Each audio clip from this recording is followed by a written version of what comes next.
Well, hello everyone, and welcome to another Sooth Keep live stream. It's great to be back in the saddle. As always, please give me a thumbs up if you have good audio and good video, and I will try and check my the chat room here just to make sure that we've got a good communication going. I'm going to start with just a little bit of uh, well, what would I call it? Just give you a little background to what I've been doing, a little get you up to date, get you up to speed. So a couple weeks back, we were at a conference in Saskatoon, Saskatchewan, and it was a wonderful time. There were several hundred people total in attendance. There was such a hunger for the word amongst the believers in Canada, and I see a lot of thumbs up here, so I think we're golden. It's just amazing whenever I go to different parts of the world and I visit with the remnant church, because everywhere I go, they're hungry for fellowship. Many of them struggle to find churches that are rock solid on all the important issues. It's not too difficult to find a church that's solid on the fundamental orthodox doctrines of the faith, but to find someone that's engaged in discernment against the compromises of the day, or to find churches that are engaged in dispensationalism and the pre-trib rapture, or things like the Nephilim and the catastrophism that's starting to happen around us, they're just not there. And so they're so thankful when preachers will come visit them. And I especially hear the thanks when we go to Canada, when we go to New Zealand, when we go to Australia. They're so thankful that people will travel out of their way and go visit them. So I had a great time with the believers in Saskatchewan. We're in the works right now for a return to Saskatchewan next year in 2027 at Swift Current, and we're in the works for returning to New Zealand and Australia. So we'll see how these trips go. Now, my trip in New Zealand was amazing. I have to just tell you, folks, New Zealand was one of the most astoundingly beautiful places on the planet I've ever been. It kind of reminds me of California. If you could turn it upside down for a few minutes, shake all the stupid leftist nonsense out of it, and then flip it back right side up again, it would be the most amazing place on the planet. And I'm sure that everyone from California knows exactly what I'm talking about. And I'm sure that those from New Zealand know exactly what I'm talking about. And God help us, folks, this is going to happen when we go into the kingdom. Things are going to get rearranged down here on the surface of the earth a little bit, but the Lord is going to turn this globe upside down and shake all the lunatics and the unbelievers out of this planet, and then he's going to return it right side up again, and it is going to be wonderful to live here. Well, anyway, I've got a few events coming up in the future. On June 11th, I am going to be in Whittier, California. And let me see if I can remember the name of the place I'm going to be. Let me bring this up here real quick.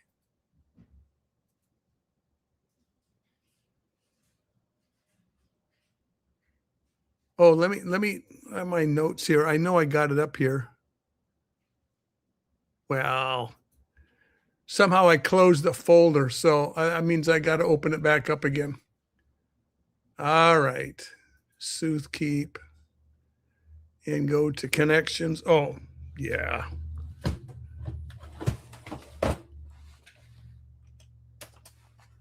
Okay. So we are going to be in Whittier, California, and we are going to be at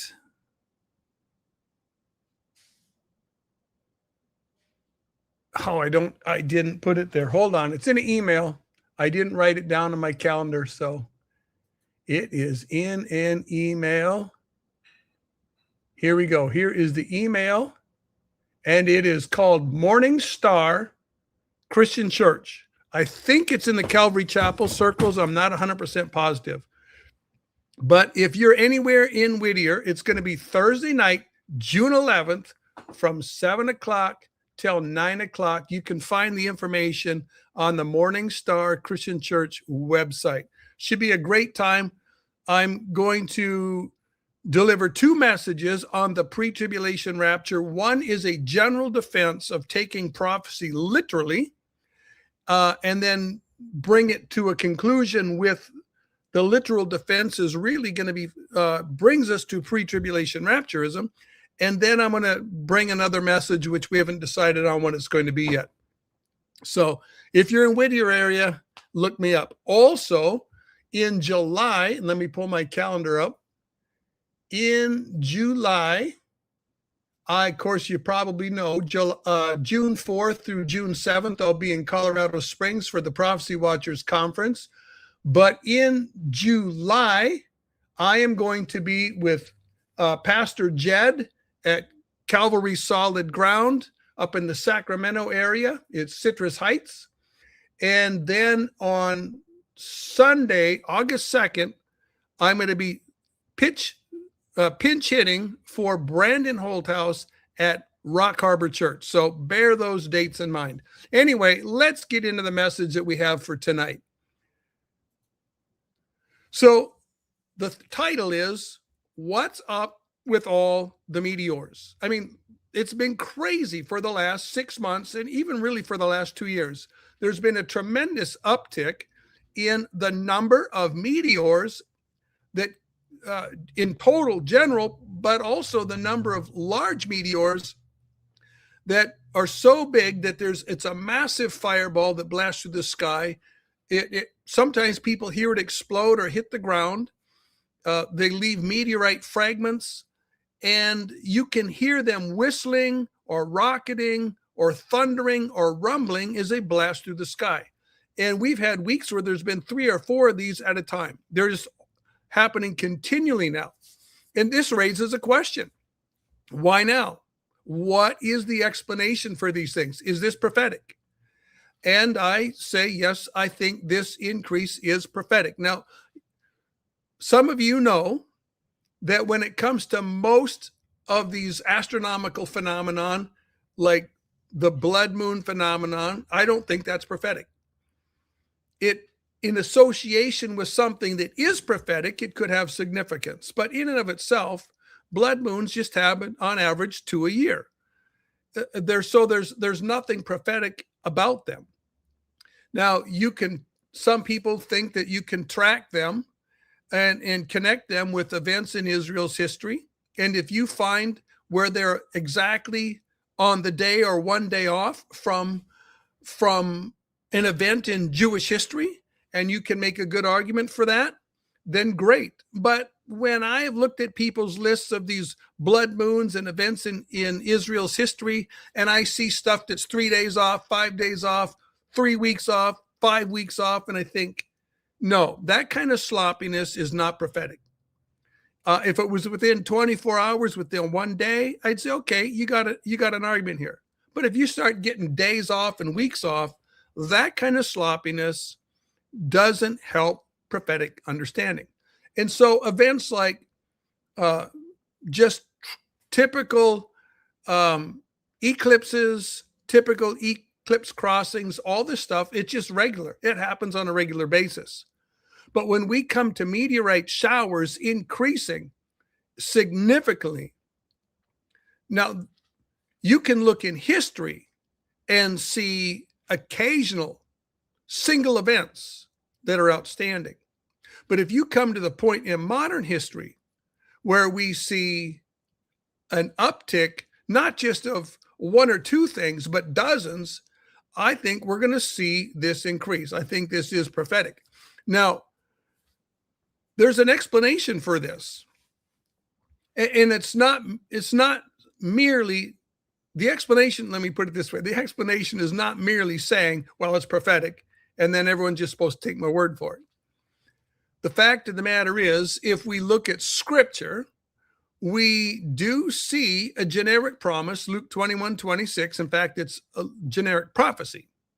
Men's hearts are going to fail them from fear and the expectation of those things which are coming upon the earth, for the powers of the heavens will be shaken. And this pertains to the last days, and it's going to be playing out during the 70th week. It's going to come to a head at the end of the 70th week at the second coming. But in the meantime, whatever event kicks this off is going to have precursors towards it. We also see in the book of Revelation, if you recall, virtually every one of the seven trumpets is associated with a massive stone, whether it's an asteroid or a comet, falling to earth and creating havoc. So I think we're seeing a general prophetic pattern here. But the explanation is really, to trace it, we need to trace back to the start of the asteroid belt. Now, when we look up today, we see that the asteroid belt, the main belt, it's between Mars and Jupiter. And it's composed of hundreds of thousands, probably millions of asteroids. I've read that there could be somewhere between 100,000 and a million of them that are at least 1 cubic kilometer in size. There could be significantly more than that. Now, what's interesting about this is just stepping back and thinking about it. Common sense suggests to us that there used to be a planet there. We don't even need to have ancient history records. Just looking at how the universe is set up, we would suspect that there used to be a planet there. When you look at the asteroid belt, it's made up of a bunch of pieces that are fragments, they're broken. Now, there's one round asteroid, Ceres. I suspect that was a moon that used to orbit around the planet that's there. But the rest of them are just fragments of all different sizes and shapes. Some of them look like kind of a off-centered basketball with a bunch of chunks whacked off here and there, and some look like big boulders, and some look like oblong chunks. They're just all different shapes.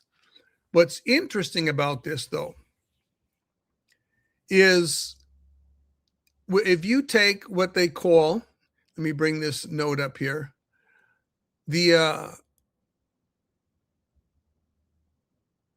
did I lose mine? Oh, here it is. The Titius-Boddy law.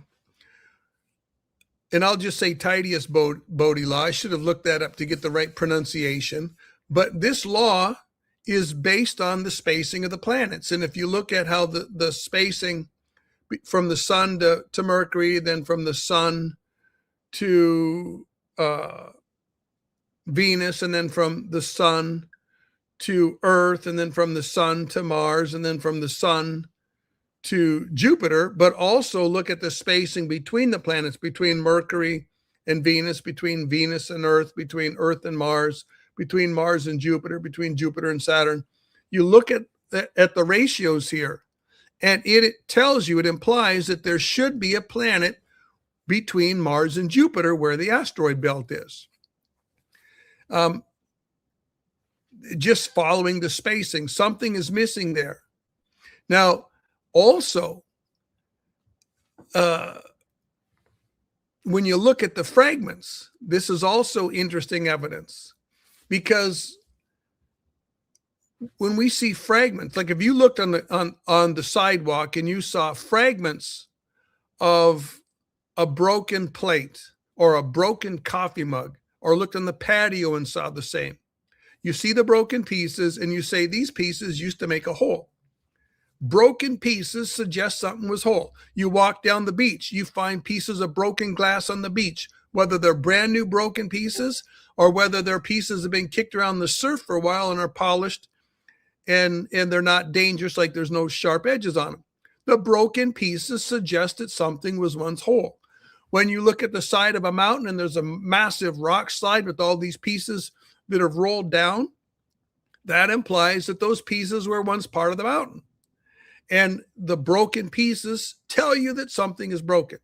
So just looking at the asteroid belt, we should know that something is broken. There used to be a planet there. Now, if you go back to ancient history, you will discover that some of the most ancient historical records that we have tell us that there used to be 6 visible planets. The more recent ancient history that deals with astronomy speaks of 5 visible planets.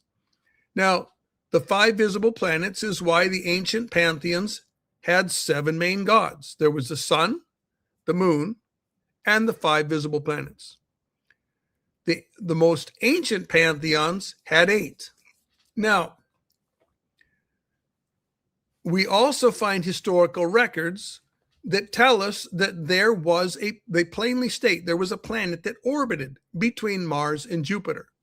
Now, when you start looking at these ancient records, it gets a little bit confusing because the different cultures had different names for the planets. So, for instance, if you're, reading Greek history, you'd have one set of names. You're reading Roman history, it was Ares and Venus.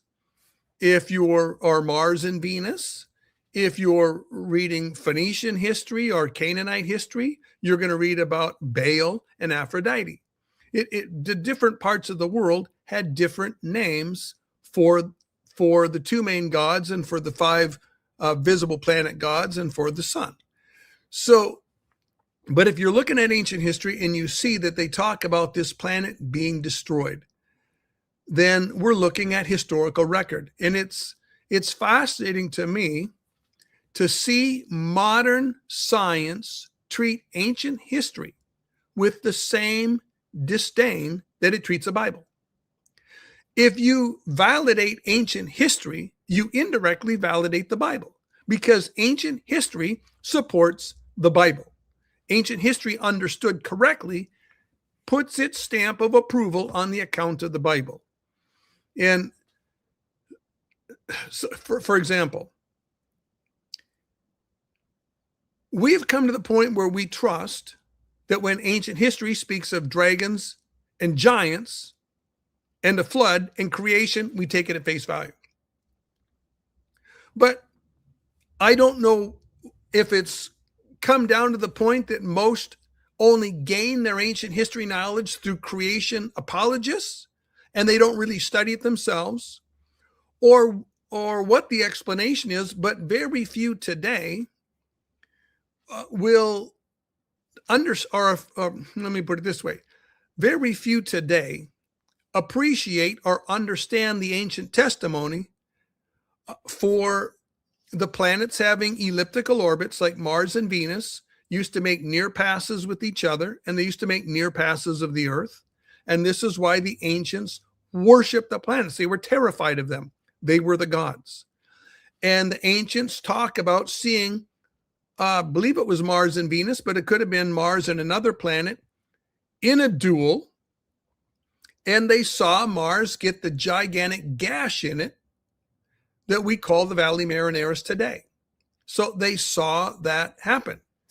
The ancients saw many of these trysts between Mars and Venus. Sometimes they would describe it as a sexual relationship. Sometimes they would describe it as a battle, but they recorded their visits with each other or their connections with each other. And ancient history is filled with this stuff. Now, if we're going to take the dragons and the giants and the flood at face value, why not take the records of ancient history recordings on the planets at face value? Well, I think the problem that many people are facing is it just sounds too bizarre. But let's just back up for a second and think about it. To the secular world, the talk of giants in recent history is bizarre. They won't go there. The talk of dragons in the last 6,000 years, which we know are the dinosaurs, they won't go there because they want to invoke millions and millions and millions of years. But why are we as Christians willing to go against consensus science when it comes to dragons and giants and the flood, but tremble at consensus science when it comes to the planets having elliptical orbits, the planets being worshiped as gods, and the planets wreaking havoc on Earth? It makes no sense to me. So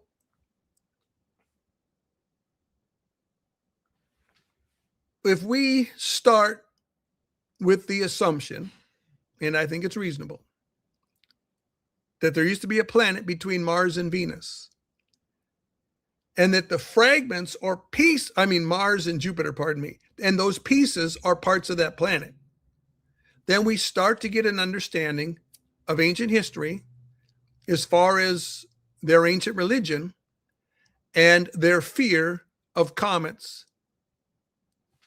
Now, one of the problems we do face, though, is modern science has now completely rejected, except for a few odd ducks, they've completely rejected the theory that there used to be a planet between Mars and Jupiter. And why do they reject it? Because they don't like catastrophism. If you embrace catastrophism, you're indirectly embracing the Bible. And they want to embrace evolution and uniformitarianism. They want to embrace slow changes over time. Now, the consensus view of modern science is that all those asteroids there are just accretion. All dust came together in small pieces. The cosmic dust is what they're talking about. Came together to make small pieces. Those small pieces came together and made bigger pieces. Those big pieces came together and made the asteroids. Now, in all the other planets, all 8 of the planets, those bigger chunks came together and made planets. But in the asteroid belt, those bigger pieces didn't come together. Now, folks, I cannot buy that theory. I absolutely cannot buy that theory. We're looking at broken pieces, and you cannot replicate accretion in a laboratory. If you can't replicate accretion in a laboratory, how in the world are you going to invoke it in nature? When we talk about electricity in nature, we can create electricity in the science lab. We talk about plasma in nature. We can make plasma in the science lab. So science involves the ability to replicate stuff. If you can't replicate it, you got a goofy theory that can't be replicated, that can't be treated scientifically, then you have a problem. Now, we can easily replicate things breaking. All you have to do is take a plate, throw it up in the air, and let it drop on the concrete patio, and it'll break. Just drop a coffee cup too hard on the kitchen floor, it will break. You don't even need a science lab to replicate that. Now, but anyway, they want to believe this accretion theory, the pieces are come together. And it's because they're rejecting ancient history. Now, personally, we go to ancient history and we read about catastrophes. We read about the planets in elliptical orbits. We read about the gods fighting. We read about the gods having relationships.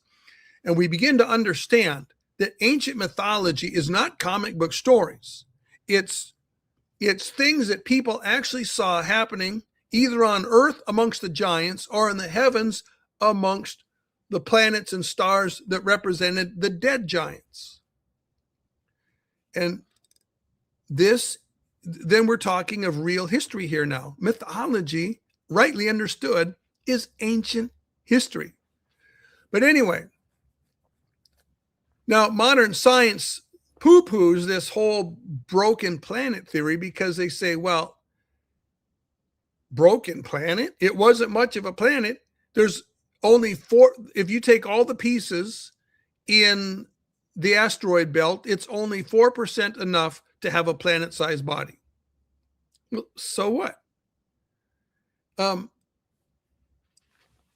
That's probably what would happen if I dropped a coffee cup on a concrete patio and the pieces scattered, and I just picked up only the pieces that were in the immediate area, like a basketball-sized circle on the ground, and picked up the pieces there. The pieces in that circle might only be 4% of the total pieces of the coffee mug, or 10%, or whatever. If 2 planets made a near pass of each other, bounced off each other's electromagnetic fields, and when they hit their Roche limit, one of the smallest one exploded, folks, those pieces would be shot all over in the solar system. I think those pieces, only a small percentage stayed in the asteroid belt. Most of the pieces became long period comets or short period comets. Many pieces became the asteroids that orbit inside of Jupiter's orbit. Many of them became asteroids that orbit in Jupiter's own orbit. Many of them became pieces that orbit inside of Saturn. Many of them became pieces that orbit in Saturn's own orbital path. And many of them became trans-Neptunian objects. And some of them were captured by other planets to become their moons. If you look at the moons that are orbiting the planets, some of them look like round planets. And they were probably the original planets that God created. But some of them have captured broken pieces. When you look at the two moons that Mars has now, they're just tiny little, almost non-moon moons, Phobos and Deimos.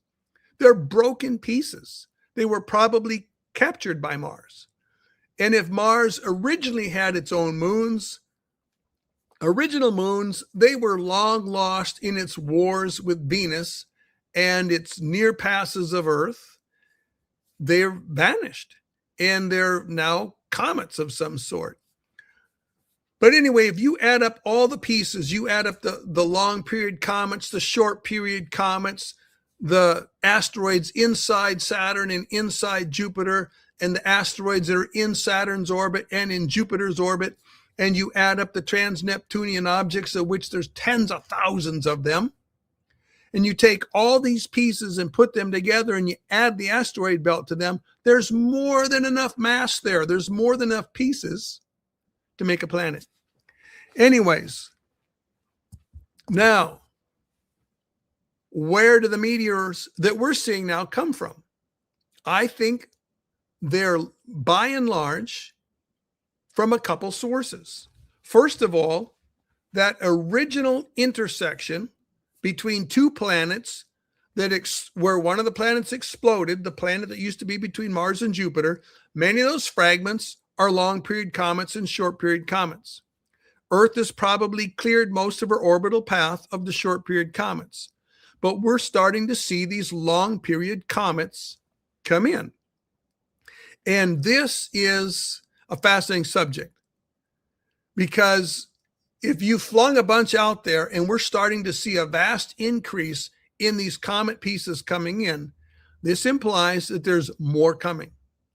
And I think this is going to lead right into those massive rocks that slam into the earth under the trumpets in the book of Revelation. Massive rocks. They call them mountains, flaming mountains. So we've got a terrifying future coming, but there's other sources. Every time that, well, let me put it this way.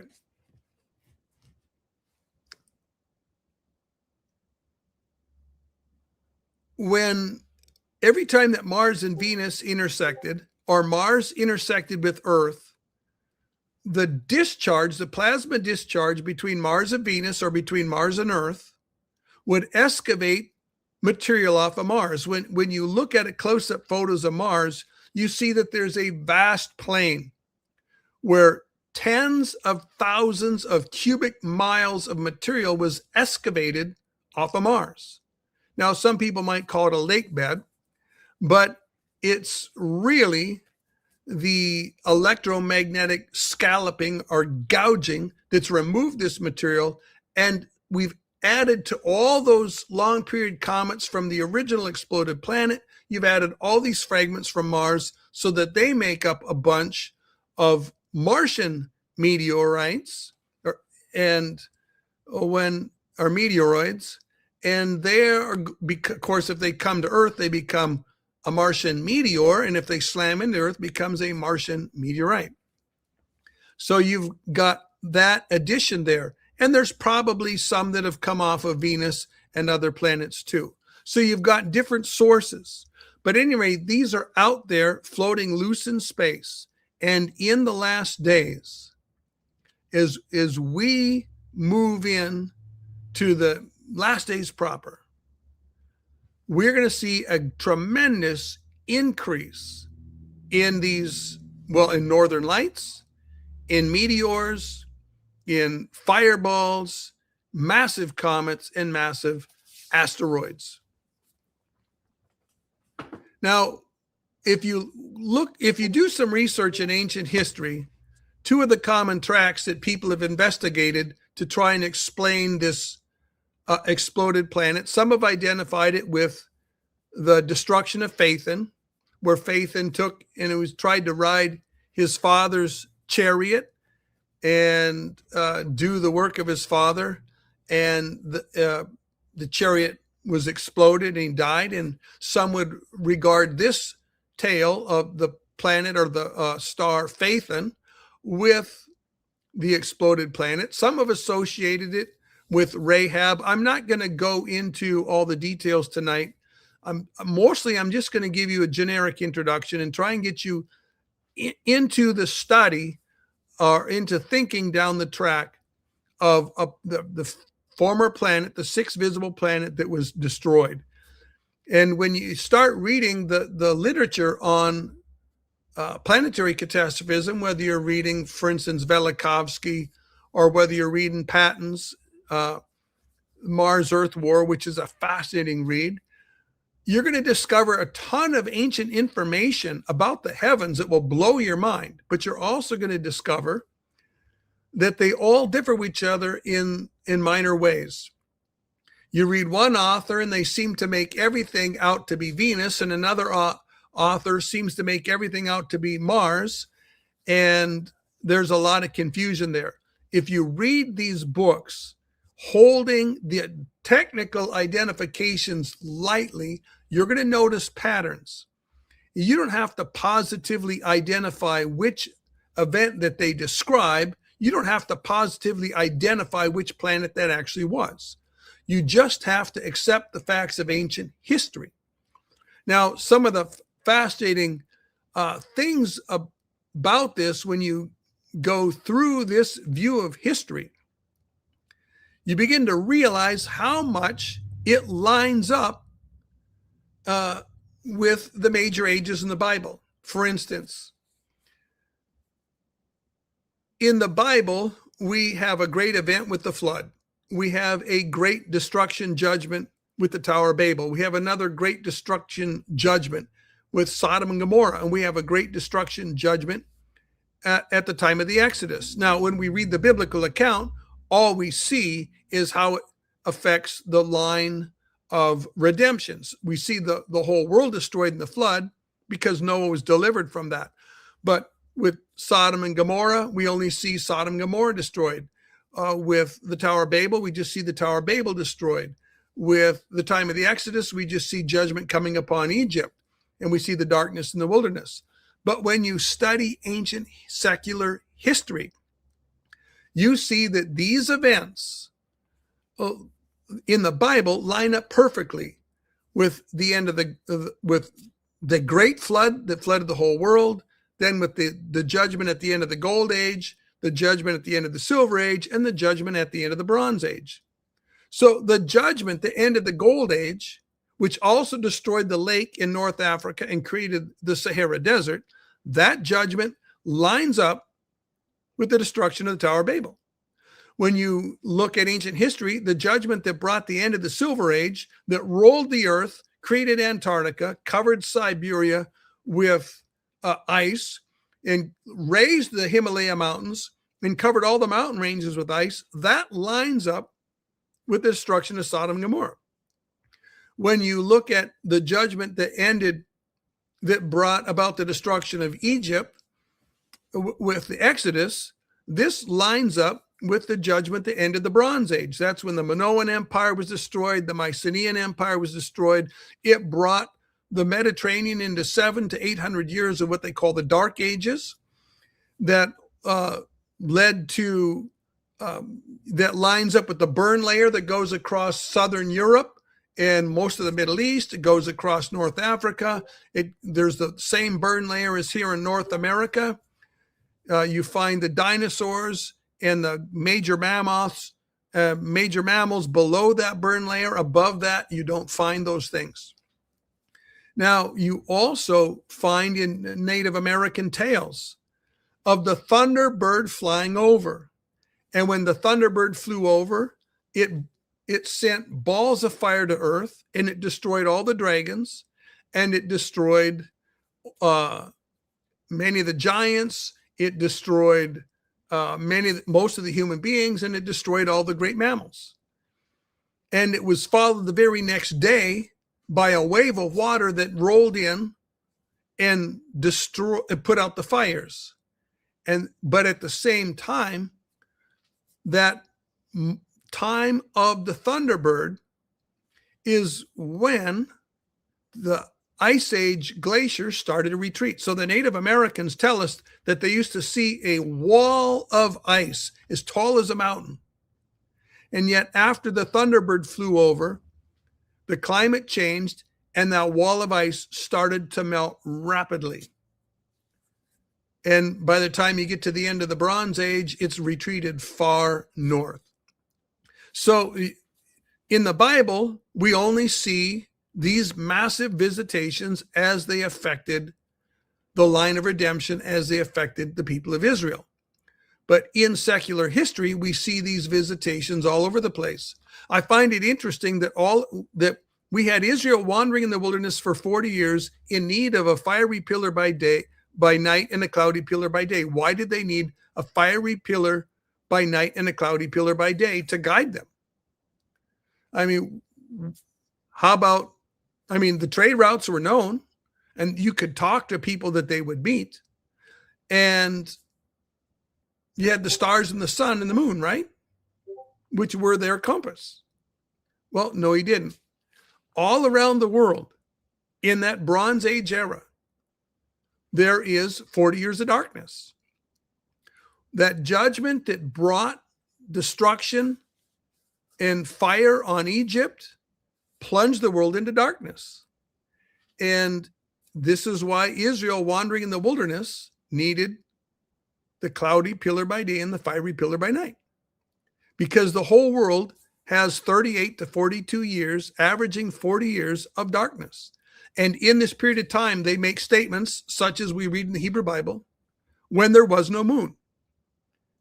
Now, sometimes people read statements like that and say, oh, there was a time when they didn't have a moon in the sky. No, it's not talking about a time when there was no physical moon in the sky. It's talking about when you can't see the physical moon in the sky.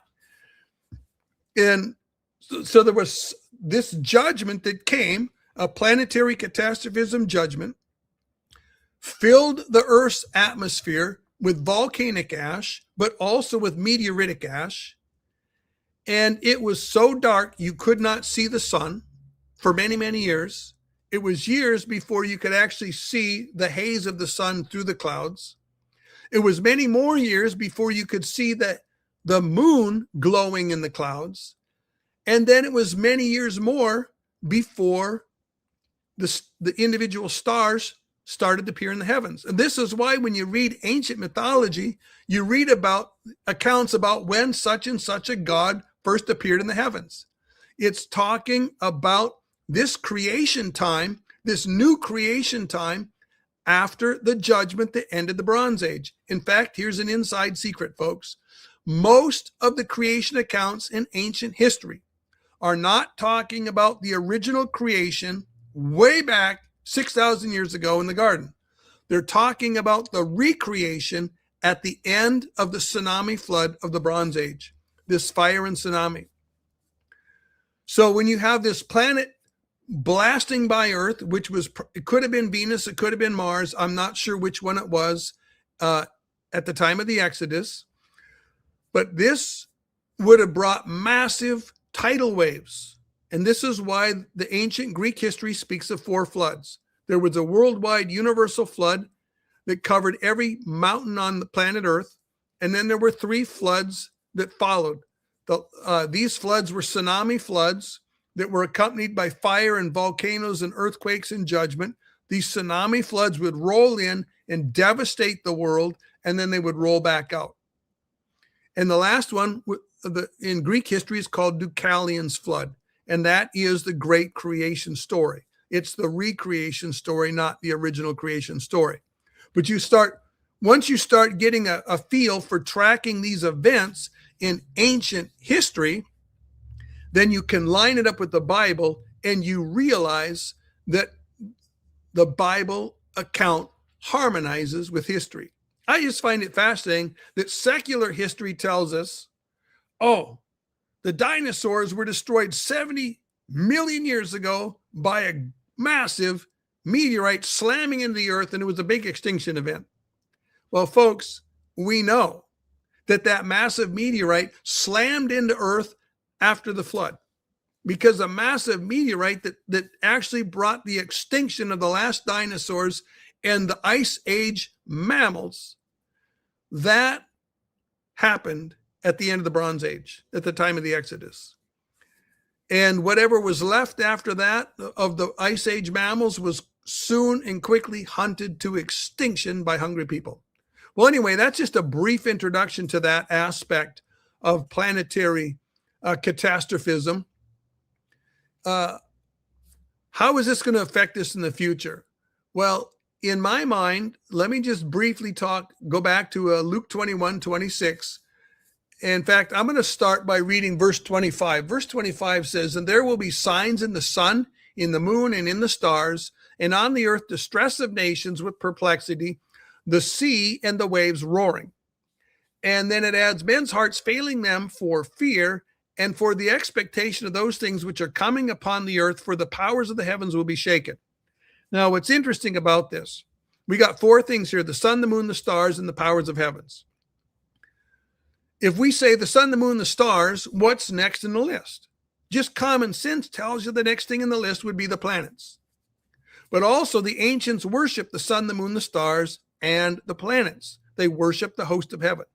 So the host of heaven in the Septuagint is high dunamis, and that's, which is the plural of dunamis, and that's exactly what we read here. We are reading here that the powers of the heavens shall be shaken. The high dunamis of the heavens shall be shaken. I believe this is a reference to the planets. So when they're looking up in the heavens, they not only see the sun turning black, the moon turning blood red, and the heavens rolling like a scroll, which I think what this is the earth rolling in a polar shift. And when that happens, you're going to see the sky rolling, just like rolling on a scroll. You're going to see stars rolling up above the horizon on one side, rolling across the sky.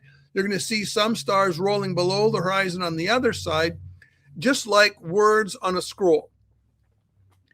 Well, if you have one large body passing the earth and their electromagnetic fields touch each other, they're going to roll.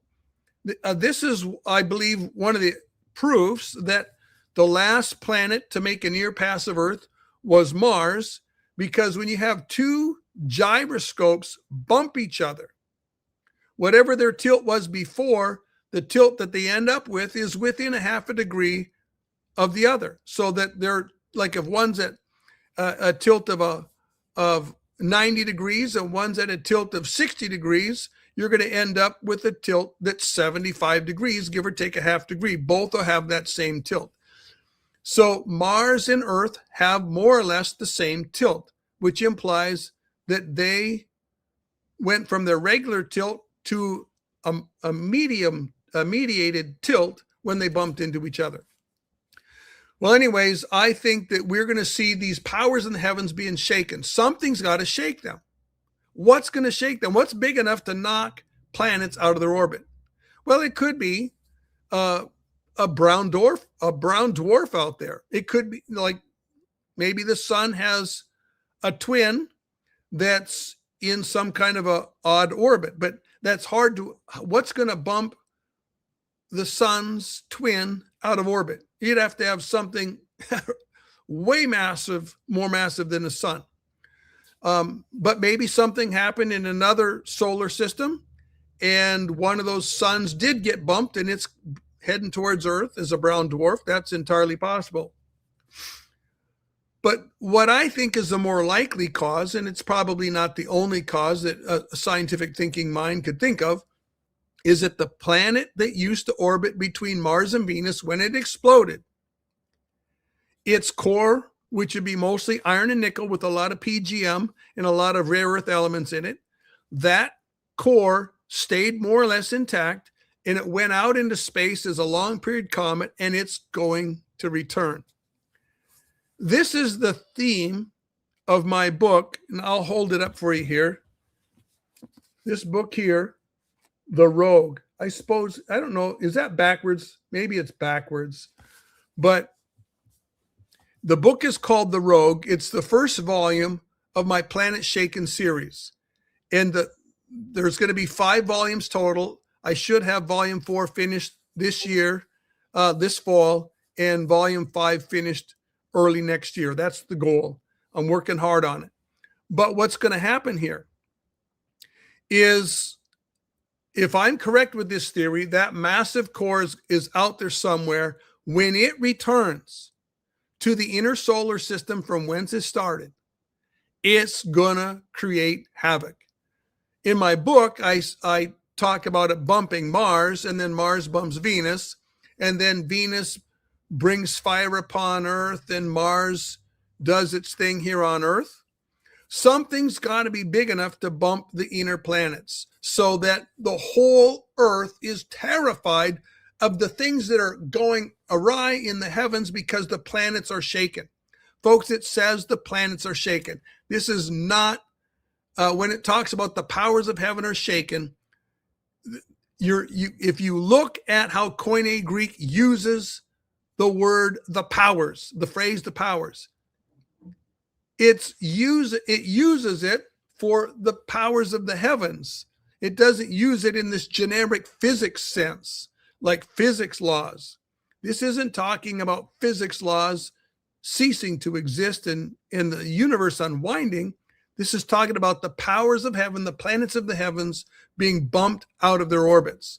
This is going to terrify, man. Can you imagine watching on CBN News or TBN News or MSNBC or NBC or CBS or whatever you watch, and find out that some massive body come blasting through the inner solar system and knocked Mars out of its orbit? And now Mars is on an orbit that after a few weeks, they figure this is going to bump Venus, but it's also going to pass through the asteroid belt and could knock dozens of asteroids out of the asteroid belt. Now they got all these asteroids flying loose in the inner solar system. This is a terrifying thought. I do believe that this or something like it is going to happen in the last days as part of the prophetic era. So anyway, in my book, this core, iron core, returns, bumps Mars. Mars bumps Venus. And then Venus and Mars create havoc in the inner solar system and create havoc on Earth. So I took this core of cutting edge science from the electric universe perspective, mixed it with ancient catastrophism, mixed it with Bible prophecy, and then I wrote an exciting story around it that involves 2 young ladies who were astronomers who become aware of this massive rogue heading for Earth. That's why the book's called The Rogue, because I called the core The Rogue. And it is denied by the government, and the deep state takes control of the whole situation and cobbles up some bizarre explanation and tries to explain the truth away. And the believers in the rogue kind of overlap with the underground remnant church. And I mix a lot of gospel preaching in there, as well as ancient catastrophism and Bible prophecy. So anyway, if you love Bible prophecy, if you love prophecy fiction, I think you're going to love this book. Almost everybody that's reviewed the book in the last 2 years has given it a 5-star rating. And that's many, many reviews, which is pretty amazing. I had to do a revision of it. When I did the first edition back in 2017, I made some rookie mistakes, and I had a couple stretches where just massive information dumps and the story was kind of slow. So I rewrote the first volume, republished the updated edition, broke that material up, put it in different places. The story reads much better, and I quit getting mediocre ratings and I started getting excellent ratings. And so I think if this trend continues, the rating on the book is going to go from a 4.5 stars probably to 4.7 or 4.8 by the time we get a bunch more sales and reviews. By the way, folks, if you buy a copy of The Rogue and you enjoy it, please review it. Don't just give it a rating like a 4 or 5 star rating, but if you enjoy it, actually write a written review. Written reviews they're much weightier in the YouTube algorithm and in the Amazon algorithm. I don't know why I said YouTube. It's just Amazon. It's much higher in the Amazon algorithm than just a simple star rating. So if you want to support this ministry and try and support that, this perspective of the ministry, this book, that's a great way to help me out. Only costs 5 minutes of your time to go on Amazon and write a review. I'd greatly appreciate it. Now, one thing interesting I'm going to add here as we start wrapping this up, and I'm sure some of you are going to have questions on this planetary catastrophism stuff in the Q&A time, and I will definitely try to get to those questions. But in the book of Revelation, we read about Satan being cast to earth, and with his tail, he drags 1/3 of the stars with him. The great red dragon is cast to earth. Now, I think what this is talking about is when Satan is literally cast from heaven and the 1/3 of the angels that are in heaven are cast to earth. While that is literally happening in the spiritual realm, we will also see in the heavens above the literal picture of that happening. That planet Mars will make a near pass of Earth. And when he passes Earth, he's going to roll the Earth, and 1/3 of the stars that are in the northern hemisphere are going to go to the southern hemisphere. 1/3 of the stars in the southern hemisphere are going to go to the northern hemisphere. 1/3 of the stars will be cast to the Earth. Going to be a fascinating event. I'm glad, though, folks, that we're going to be watching this on big screen TV while we're in heaven, while we're drinking our Heaven Bucks coffee. I don't want to be down here on Earth watching that. Now, it would be fun to watch live stream video on this happening while we're in heaven. Maybe we'll get to do that. But anyway, once you go down this path, a lot of ancient history starts to make sense. Things line up with the Bible. And some of these prophetic events start to be clarified too, because there's a pattern in history for what's going to happen in the future. And one last thought, when the dust settles from these near passes of Venus and Mars and maybe Mercury and who knows what else, when the dust settles, our solar system is going to be readjusted. And we're going to move from the current 365.25 day year, and we're going to be moved back to a 360-day year. So under a 360-day year, the solar calendar and the lunar calendar are exactly harmonious. They're not 1 second off. There'll be exactly 12 months of exactly 30 days. And if the solar year is exactly 360 days and the lunar year is 12 months of exactly 30 days, then it's perfect. When you do that, when you go back to the 360-day year for the kingdom, then the people during the 1,000 years will be able to observe the feasts exactly according to the pattern prescribed in the Torah. Right now, you can't. You can make your best effort, but if you try and follow the Essene calendar, you'll never keep the feasts according to the pattern described in the Torah. You're going to have to use synthetic moon cycles rather than actual moon cycles. And I think God will accept the heart of those that try and do that, because your synthetic lunar cycles harmonize better with the solar year than the actual lunar cycles.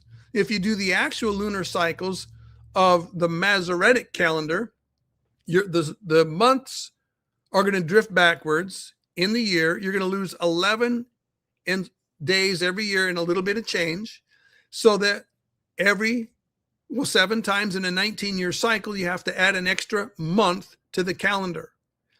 And right now, the month is 29 and a half days with a little change. This is why the Jewish calendar bounces back and forth between 29 days and 30 days to average it out.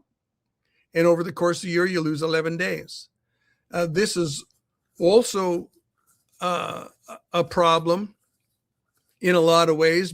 You add that month in, then your observations of the feast drift backwards, and then every 3 years or so, you recalibrate, and then you're back on track, but it drifts back again. But in the kingdom, folks, in 1,000 years, we're going back to the 360-day year. This is why in the book of Revelation, we have a 360-day year. There's 1,260 days, is 3.5 years, is 42 months. You do the math, that's a 360-day year. Originally in the book of Genesis, at the time of the flood, there was a 360-day year. 5 months is 150 days. That's a 360-day year. If they were using the Essene calendar, the count would be different. If they were using the Masoretic calendar, the count would be a few days off. But if they're using a 360-day year, the count of 5 months exactly is 150 days. Well, anyway, I won't go on any longer with this tonight. I just wanted to give you all a brief introduction on planetary catastrophism and to help you understand what's going on with the meteorites. So let me just, for my closing thought, let's come back to the meteors that we're seeing. Because we have this massive wave of long period comets that have been out there for thousands of years and they're starting to return, we are going to see a huge influx in the next decade or two of massive amounts of comets and meteorites and asteroids. Now, if Earth gets bumped during this period of time so that our orbit shifts, we're going to get bumped into a different orbit, an orbit that we haven't cleared the asteroids or the comets out of. And then now we got to sweep the orbital path clear. And that will be a nightmare for years that the Earth is going to be facing until that path is cleared. So I think these meteors are definitely a sign. They're definitely a sign that we are nearing the tribulation time. I think we're going to see these things increase.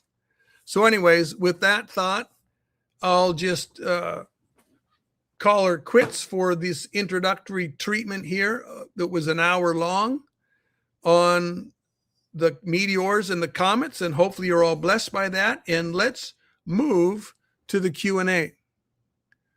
So with this Q&A, maybe you guys can connect with me here. Do you want to do today's questions first and then go on to the old questions? Because we got a massive list of old questions. Or do you want to do the old questions first and then come to today's questions? Whatever the moderators think we should do is fine with me. All right. So we got people saying, let's do the new ones since people are here. They want to ask about this. That makes sense to me. And if we don't get to the old ones tonight, or we'll only get some of them, we can do a special Q&A session in the near future. Well, we'll do another short topic and then we'll just go into the Q&A. So let's hit the new questions here. Okay. Question number 1. Oh, and I'm wearing my old glasses. No wonder I'm squinting. I'm wearing my book reading glasses. No wonder everything was funky. All right. Question number 1. Is Lee's book Planet Shaken based on a real asteroid? It's not based on an asteroid. It's based on the theory. Well, I think it's not a theory. It's a reality. As far as I'm concerned, it's a historical fact that there used to be a planet between Mars and Jupiter, and it got exploded. In ancient history, people actually were eyewitnesses. They saw it happen. They saw the planet explode. From what I've been able to gather, this happened somewhere around the time of the fall of Troy, and it was taken as a bad omen. So it's based on history in that sense. Now, I'm assuming that the core remained essentially intact. I could be wrong in that. When the core came out, the iron and nickel core, and I'm assuming it was an iron nickel core, a planet that size probably has an iron and nickel core, but I would assume it stayed intact. It could have broken into a few pieces. You'd still have a big chunk returning. So, and I think it will return, if I'm correct here, it won't be an asteroid, it'll be a comet. Now, the difference between an asteroid is like in the asteroid belt, or an asteroid can be in a circular orbit that orbits the sun inside the orbit of Saturn, or orbits the sun inside the orbit, and it's inside the orbit of Jupiter, and it maintains a relatively concentric orbit. So asteroids are pretty much in concentric orbits, which that doesn't mean perfectly round, but close to round. They can have slightly oblong orbits. And you also have asteroids that are actually in the orbital path of Jupiter. They're called Trojans, and you have one group of Trojans that precedes Jupiter in its orbit, and another group of Trojans that follows Jupiter in its orbit. So as Jupiter is orbiting, these asteroids are orbiting right behind it or right in front of it. And there's a few of those that do that with Saturn too. So now comets have elliptical orbits. They go deep into space and then come back. All right. Is there a creation year, and what is it? Well, there's definitely a creation year. When we go to the book of Genesis, we very clearly see in the beginning, God created the heavens and the earth. And then he, if not exactly immediately, very close to immediately, goes into the 6 days of creation for planet Earth. And Earth is marked from that creation point. So it's a definite year. Now, when we're trying to count back to what year that was, we know that we're approximately 6,000 years away from creation. I'm skeptical that we're more than 6,000 years away from creation, because I believe that the Sabbath theory is going to prove to be true.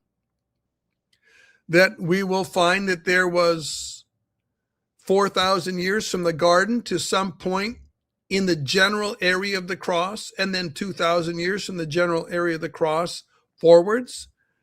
And I think there'll be exactly 6,000 years. I think it won't be 1 month long or short, won't be 1 week long or short, won't be 1 day long or short, won't be 1 hour long or short. But from where we're at right now, to count backwards and to get the precise year of creation, like let's say we'd say, well, it's 5,988 years since creation till today. We're really kind of guessing, because we're having to base this on chronology, and chronology is a science where it's easy to make small mistakes. We know that we're close enough for horseshoes and hand grenades as far as the 6,000 years go, but to be precise, we simply don't know. Now, once the rapture trumpet happens and we get up into glory and we sit in Emmaus Road 101, we sit in chronology 101, we sit in conspiracy theory 101, we start learning a lot of things. Of course, then we're going to know exactly where we're at in the creation year. Once the rapture happens, in and of itself, we are going to know that there's very likely we're 5,990 years or more away from creation. And how do we know that? Because it'll be 6,000 years from creation to the start of the kingdom. There's 7 years in the tribulation. And the rapture is going to happen prior to the tribulation. We don't know if it's going to be a few weeks or a few months or a couple of years. I think it'll be less than a year. I think it could very well be less than 6 months. I don't think it's going to be a huge length of time. But so when the rapture goes up, we know we're probably 7.5 years, 8 years max away from the kingdom, which means that we're about 5,992 years, maybe 993 years from creation. Hopefully that was helpful.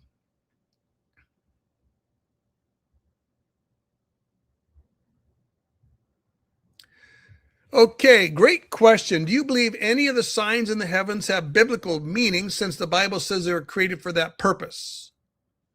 Okay, I'm going to answer this. And then there's a second question. If so, do you believe they happen only during the tribulation? So we got two questions here. The first question is the signs in Genesis. And let's go back and read, if I can get my cursor over here, and I'm going to pull up my Bible program, and let's read that passage in Genesis 1 on the signs in the heavens. And we read in Genesis 1:14, then, and this is the third day. This is the fourth day, because the evening and morning were already the third day. Then God said, let there be lights in the firmament of the heavens to divide the day from the night, and let them be for signs and for seasons, even for days and years. So these are talking about signs, for seasons, for the days, and for the years. Now, this is the creation purpose. I think the primary focus here is not signs of impending judgment. This is the creation purpose. The creation purpose was so we could keep track of weeks, months, spring and fall equinoxes, summer and winter solstices, so that we could keep track of holidays that God has ordained, so we could keep track of everything, the years. That's what these signs are for. And there's even cycles of signs for eclipses. And once we go back to the 360-day year, those cycles are going to be perfect. The eclipses are going to happen on a regular basis. They happen at the same times, the same places on a regular basis. But also, the planets are going to be in harmonious orbital ratios. So that'll be 2 to 7, 2 to 5, 2 to 3, 3 to 5 in relationship to each other. So that on a regular basis, those planets are going to line up with each other compared to Earth. Everything is going to be cycling, perfect cycles. So this is the creation purpose. Now, this creation purpose doesn't include judgments. How do I know this? Because when we go on into eternity, this creation purpose is still going to be doing its thing. It's still going to be measuring time. We're going to still see regular, reoccurring, cool things happening in the heavens. But we're not going to have any judgments or any signs of judgments going on into eternity. So I think the primary focus of Genesis 1:14 has nothing to do with judgments. I think that is an addition to this later on. So now the next question is, do you believe that the signs in the heavens have biblical meaning? Well, okay, let's take this part two. If we're speaking of the original creation stuff, the relationship between the sun and the moon, the relationship with eclipses, the blood moons, and all this kind of stuff. No, I don't think that they have prophetic meaning. I'm willing to be convinced that some of them do. I've read literature by people that say, oh, these blood moons have prophetic significance. And I look at their sloppy math, and my first thought is, you expect me to believe that being a week or two off from this supposed date is close enough? How do I believe that? When you talk about the 9th of Av and you point to the destruction of the temple on the 9th of Av 2 times, That's not coincidence. That's not a week or two off. That's exact. God works exactly. If he's going to give us prophetic signs, they're going to be exact. So I don't believe that the signs in the heavens in Genesis 1:14 were created for the purpose of judgment signs. They were created for the purpose of timekeeping signs. And so the signs that are mentioned there are going to happen for all of eternity. Now we come to the second part of the second question. Do you believe they only happen during the tribulation? No, I don't. The signs in Genesis 1:14 happen all throughout the history of the world. They're going to happen in the tribulation. They're going to happen in the kingdom. Now, there are signs in the heavens that I think are significant, and they're not normal cycling signs. They're abnormal signs. Massive rocks falling from the heavens under the trumpets. These are not normal. These are abnormal. The massive star that falls from heaven and opens up that chasm or the vent, and all the demon locusts come out, that's not normal. That's not a normal sign for the normal counting of time. This is abnormal. A massive increase in solar activity, way abnormal, way beyond the normal patterns of history. A massive increase, that would be a biblical sign. A massive increase in comets, way beyond the normal patterns of history, would be a sign of biblical judgment. And it would, now we go back to patterns that we haven't seen since the Bronze Age, or the end of the Silver Age, or the end of the Gold Age, or the time of the flood. That's what we're going to see in the last days. We see signs like Mars loosed from its orbit, Venus loosed from its orbit, Mercury loosed from its orbit. These are signs of judgment. The eclipse crossing is not a sign of judgment at all. I don't care. If you look at a map of all the eclipse crossings over the U.S. over the last 200 years, there's dozens of them. Some of them were only a few years apart. It's not a sign of a judgment. It's cool, but it's not the sign of a judgment. All right, number 4. Is the asteroid belt the same as the Milky Way? No. The asteroid belt, there's only a few of them that are visible with like a backyard telescope or the naked eye. And mostly with the, you'd have to have a perfect conditions to see like Ceres with the naked eye. It'd have to have just the perfect light coming off it at just the right time. But typically you're going to need a backyard telescope or a powerful telescope to see any of the asteroids. So they're not visible to the naked eye like a star. Now, the Milky Way is mostly the stars in our galaxy.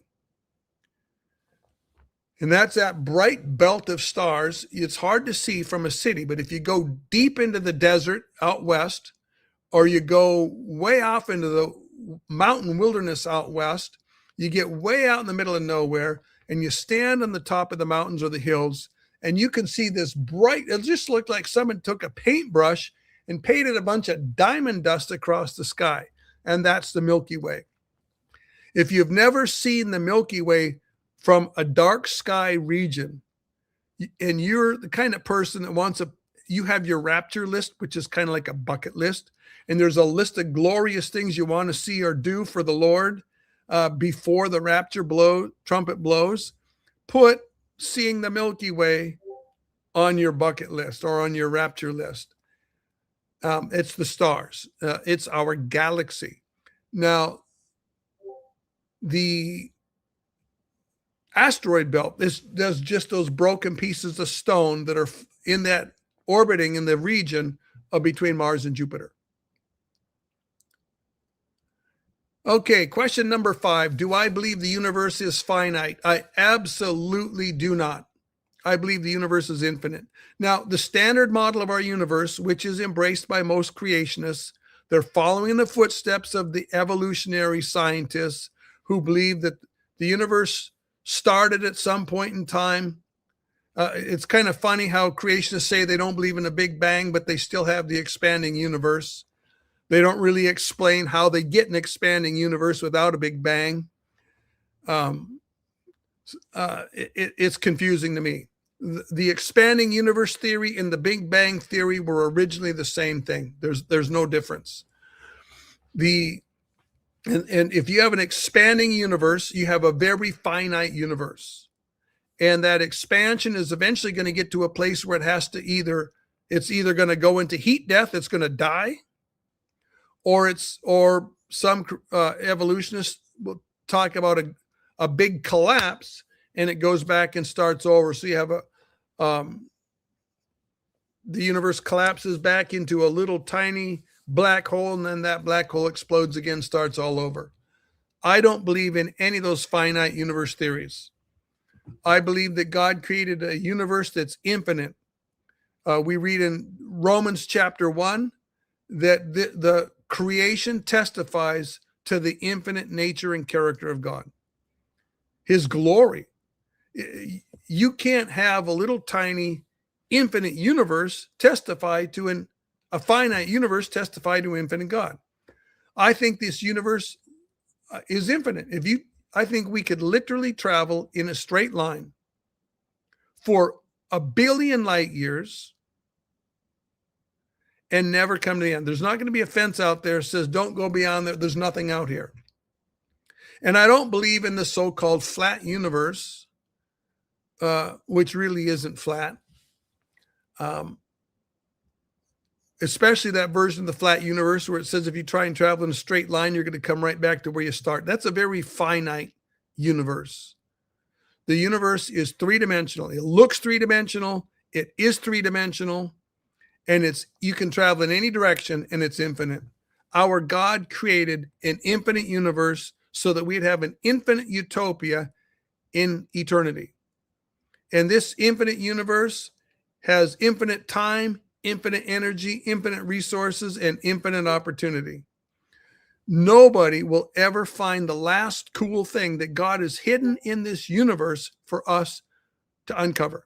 We can investigate this universe in every field of science, every field of music, every field of art, every field of agriculture, every field of horticulture, every field of animal culture, and you could investigate for millions and billions and trillions of years, and you would never uncover the last cool thing just in your field alone. So I believe the universe is infinite.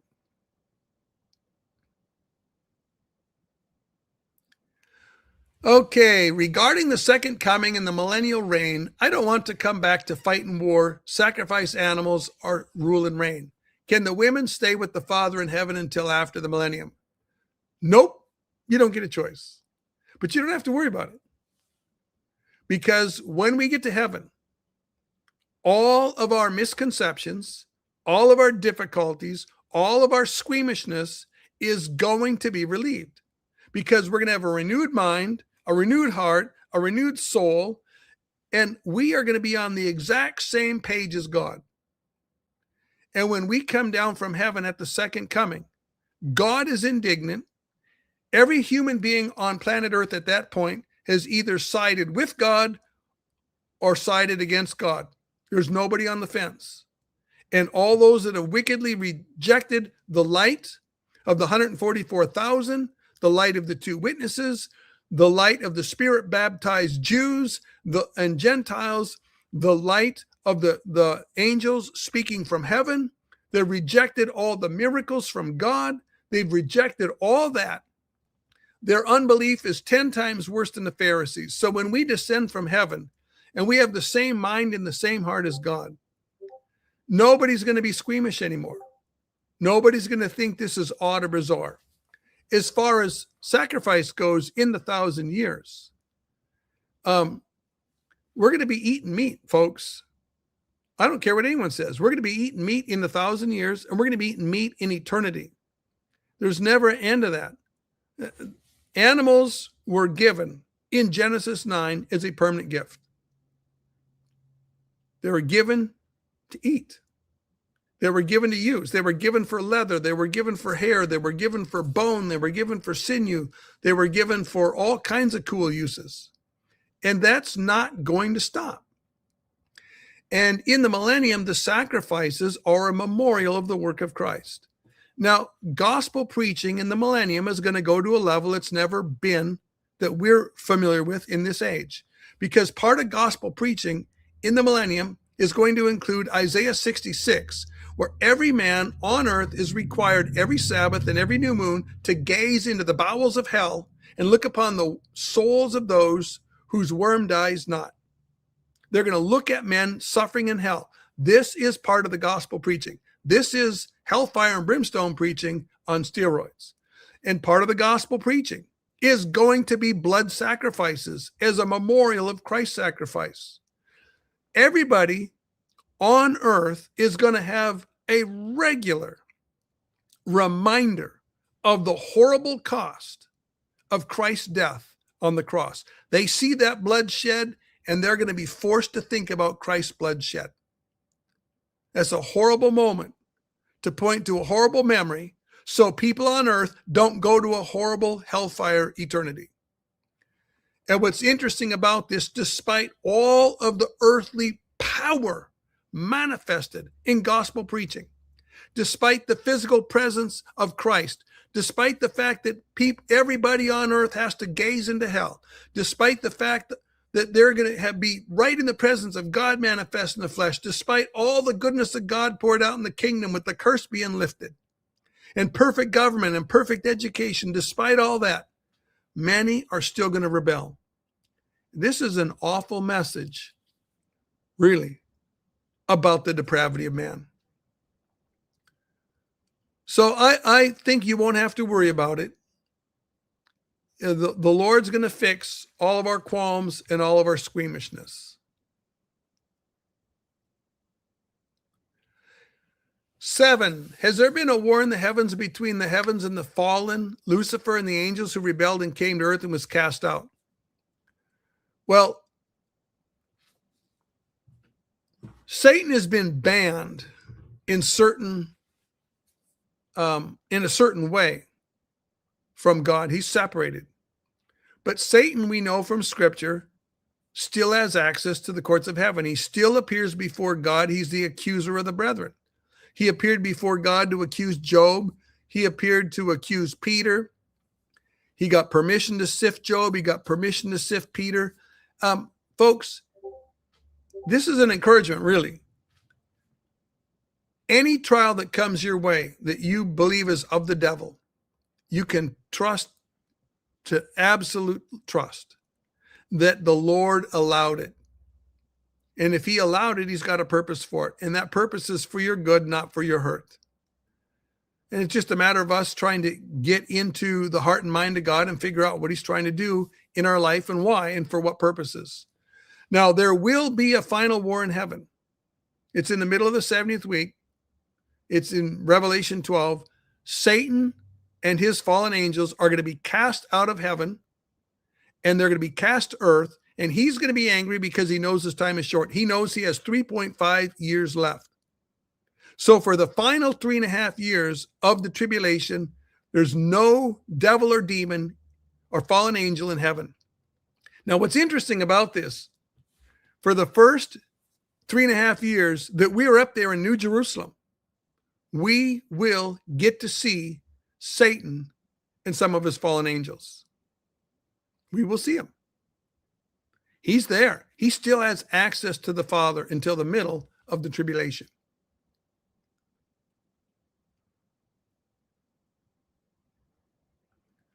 Did anyone hear about the doomsday fish washing up on shore in Ireland? I did read a little bit about it, see a little bit about it, but I didn't follow up on the story. But I think we're going to see more of this kind of stuff as times get harder and harder, and we go closer to the actual tribulation time. I think we're going to see more bizarre stuff happening in nature. We're going to see fish acting weird. We're going to see animals acting weird.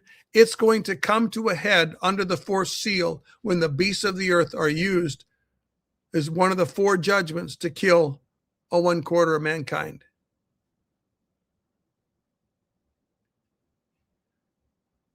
Here's a good question. Number 9, it's May and we're still here. Should I give up on 2026 and instead look to next year? Well, this is how I handle the situation, and I think it's a good way to approach the situation. I don't look to any particular year. I don't cycle through the feasts, and every feast I'm looking for the rapture. I don't cycle from year to year for my favorite feast. I don't have a favorite feast. I don't look for the rapture when Passover comes around. I don't look for the rapture when the Feast of Trumpets comes around.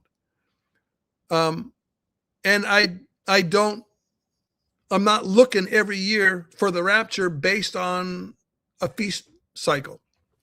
Now, I do believe, having said that we're deep enough into prophetic convergence that the rapture can literally happen anytime. I think the rapture is imminent. It could happen today, could happen tomorrow, could happen next week, could happen this year. If it happens this year, I don't think it's going to happen on a feast day, and I don't think it's going to have anything to do with the feasts. I don't think it's going to happen on the 9th of Av. I don't think it's going to happen in association with a blood moon. I don't think it's going to happen in association with an eclipse crossing or anything like that. It'll just happen on a day that we wouldn't suspect on any kind of a theory like that. It's just going to be a regular Tuesday or a regular Thursday or a regular Sunday with nothing else attached. And it just happens to be the day the Lord has chosen for the rapture. Now, I also want to qualify this by pointing out, well, I do believe the rapture could happen this year because we're deep into prophetic convergence. We also could be here 2, 3, 4 years down the road. There's nothing that's in the doctrine of imminence. There's nothing that's in Bible prophecy specifically. There's nothing that's in prophetic convergence. There's nothing going on in the world today that demands that the rapture has to happen this year or next year or even the year after. I wish there were. I wish I could say, you know what? I know for absolute sir, Feast of Trumpets, 2027, we're out of here. Passover, 2027, we're out of here. I wish I knew that. It'd be great. I wish we all knew that, but we don't. No man knows the day nor the hour. It's going to come like a thief in the night. It's going to happen at an hour that no man suspects. Think about that. If it's at an hour when no one's expecting it, that means it's on a time that doesn't fit any of their standard models for rapture date setting. Take it for what you think it's worth, but I'm not waiting to look for next year. I'm still looking right now, and I'm looking every day with expectation. My gut feeling is we got a few years left, but you know what, folks? That's my gut feeling. And I'm not going to shed one tear if that rapture trumpet blows tonight while I'm sleeping and I wake up in glory. Because the first thing I'm going to do after worship service is I'm going to go to Heaven Bucks and I'm going to get a Heaven Bucks coffee.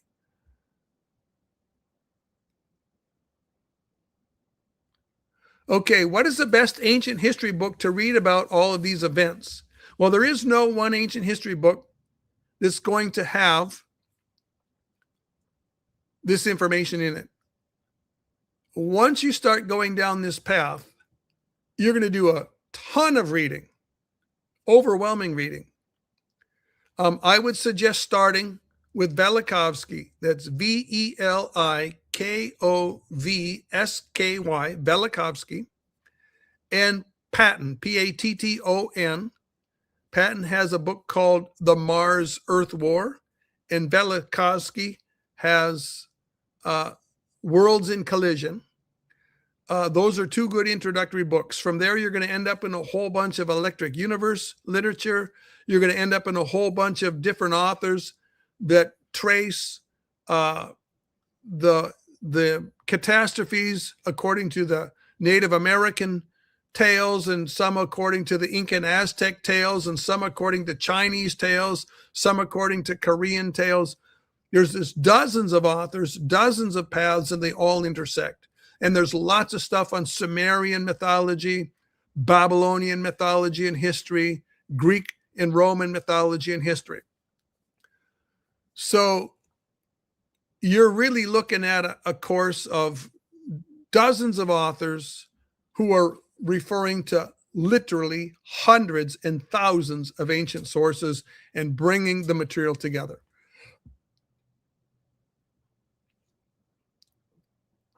Have you heard that the 10 plagues of Egypt are a foreshadowing of the trumpet, bowl, judgments of Revelation? Yeah, I've heard that, and I think there are some correlations there.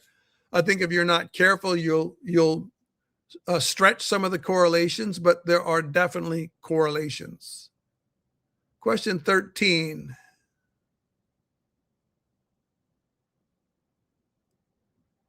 Okay.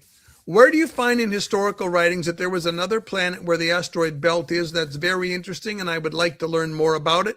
Was it destroyed during the flood? No, there's definitely references to that extra planet up there. There's definitely references to that planet being destroyed and broken. I don't have them at my fingertips right now. They're buried deep in my notes and in some of the books that I'm busy working on right now. But it was destroyed post-flood. It appears to have been destroyed around the time of the fall of Troy, which was either in the tail end of the Silver Age or early in the Bronze Age. It's probably was in the Bronze Age. And one of the good arguments for Troy, the fall of Troy being in the Bronze Age, because traditional scholarship holds that Troy was probably 700 to 800 BC. They kind of reject the Dark Ages, and they don't accept the few historical tidbits that would associate Homer and Troy with the Bronze Age. But Sanchuniathon, the Phoenician scholar, who's ancient, he says, regards, let me see if I can remember the name. He regards Homer as contemporary with Moses. That's a very fascinating thought. So, and when you read Homer's books, the Iliad and the Odyssey, especially in the Iliad, you see evidence of Bronze Age era stuff. The religion that you see, the weapons that you see, the tactics that you see, it's Bronze Age. Very much Bronze Age. I've got several books on Troy, very fascinating. They make a very, very compelling case that there's absolutely zero archaeological evidence for Troy being in Hisarlik, Turkey, and tons of evidence for Troy being in England. But that's another message and another story. I'll just give you a couple hints. In Homer, when he talks about where Troy took place, Troy was an island, not a continent. Troy was on an island, not a continent. Troy was in a rainy, snowy climate, not a temperate, dry desert climate.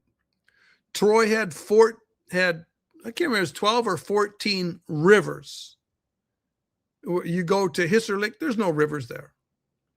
There's over and over again, you have this compelling evidence that would point to England.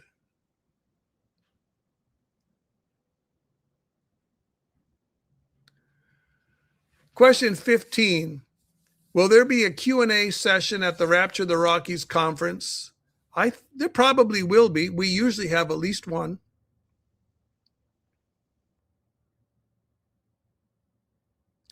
Why was Abraham's bosom not mentioned in the Old Testament, and why did the faithful go there during the Old Testament? Well, if you're talking simply about the place where the righteous dead go, it's definitely mentioned in the Old Testament. It's just not called Abraham's bosom. In fact, it's only called Abraham's bosom once in the New Testament. Usually it's not called that at all. So in the ancient understanding, Hades had two compartments, the compartment for the righteous and the compartment for the unrighteous. Now that the compartment for the righteous has been emptied, because the blood redemption of Christ has been made, and those saints are welcome into the courts of glory. Since that time, Hades is, or hell is, the only place there is the fires for judgment.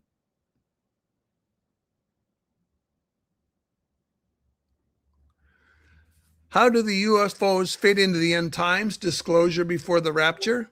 Well, there's definitely going to be disclosure before the rapture. I suspect there won't be full disclosure until after the rapture, no matter what they say. There won't be full disclosure till after the rapture. And will the UFOs be controlled by the Antichrist? Well,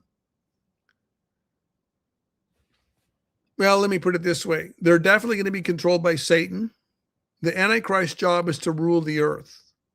And I don't know if he's actually going to be over all of the fallen angels, or if the fallen angels are just be cooperating with him, or maybe, or maybe he's over the demons. I don't know.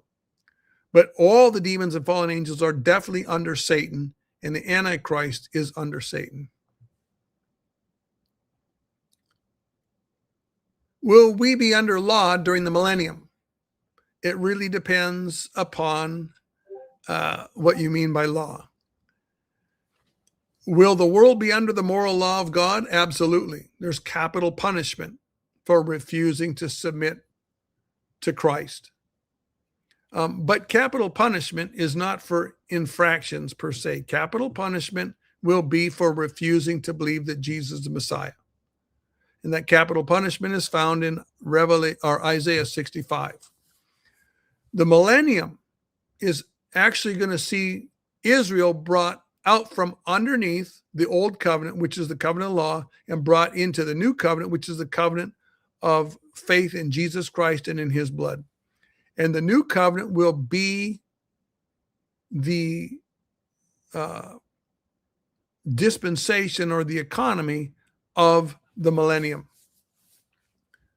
But there will be moral law, and men will be required to submit. And if they won't submit, there's a rod of iron. They will be forced to submit. So I think we need to bear that in mind. I think sometimes the people think if there's no law, then that means it's okay to disobey. And that's just not how it works.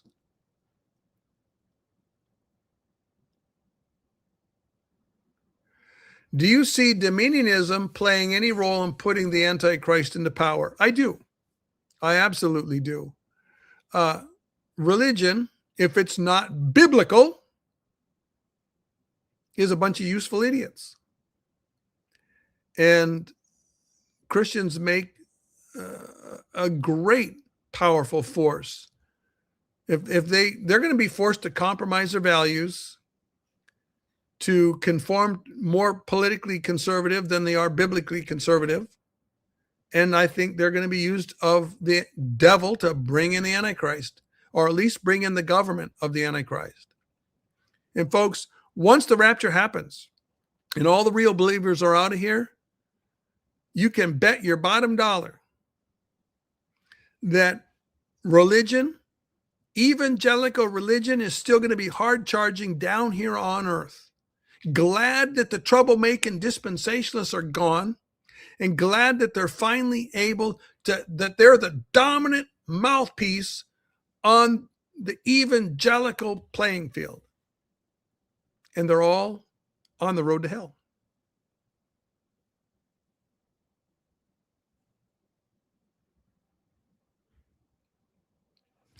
What is my opinion on the Revelation 12 sign? I don't think most people would even know what that is if they looked up at night to see the stars. Well, the Revelation 12 sign is the Virgo, the Virgin, with the moon at her feet, and the 12 stars is a crown around her head.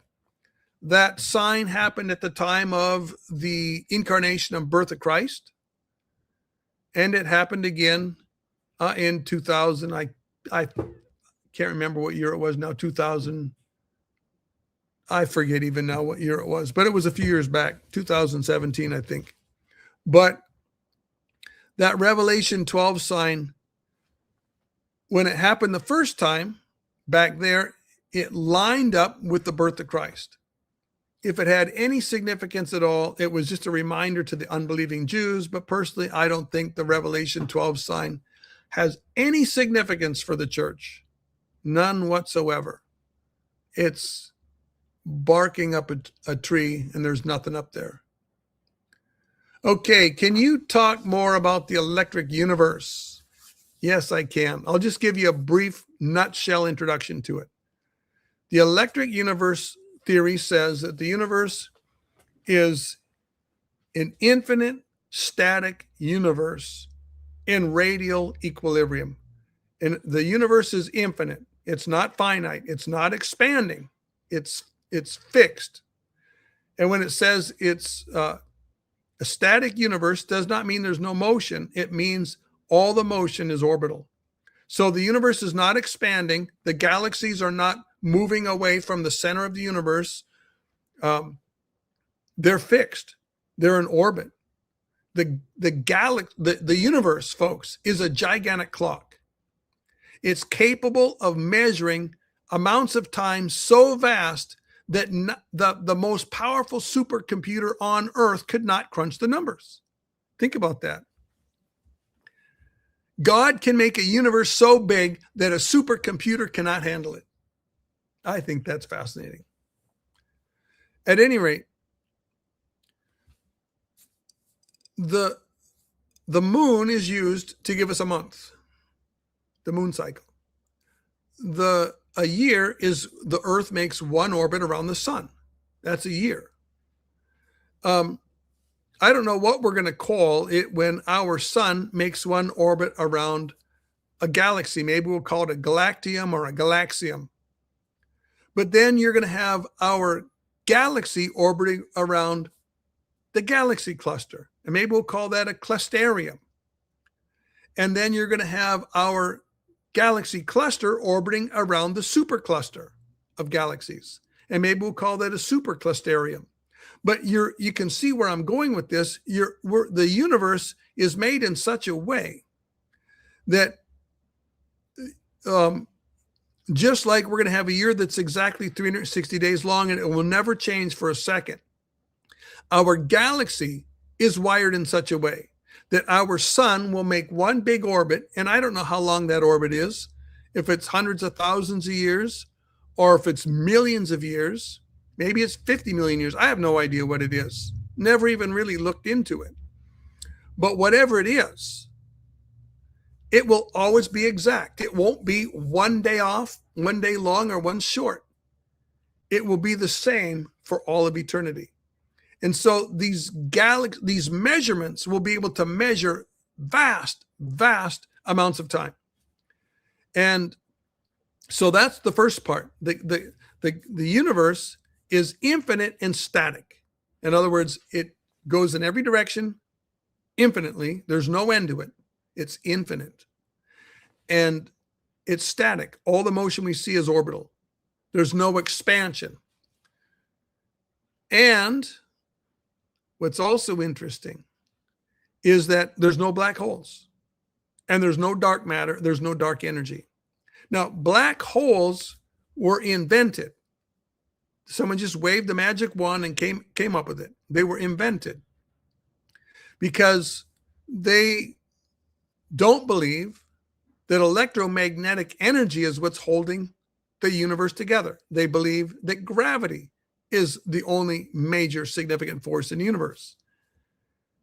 And because they believe that gravity is the only significant force in the universe, they are forced to invoke a black hole at the center of a galaxy. Because if there's not a black hole at the center of the galaxy with a near infinite amount of mass in a near infinitely small space, then you don't have enough gravity to hold the universe together.